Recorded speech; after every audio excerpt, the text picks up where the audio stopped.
One sunny morning, Souso, the curious tuxedo cat, heard a strange sound outside the window. She leapt onto the window edge and found a pigeon sitting in her nest, cooing happily.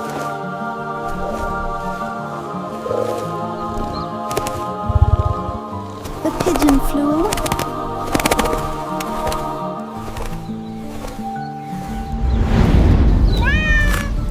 And Souso gasped. 2 tiny eggs lay in the nest. Suddenly, crack, crack, the eggs began to hatch, and 2 baby birds peeked out.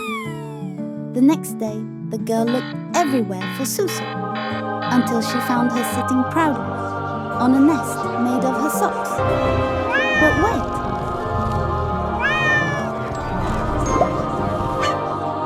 What's inside the nest? 2 ping pong balls? Not eggs at all.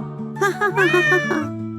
The girl laughed and hugged Souso tightly, while Souso purred proudly, as if saying, I did it!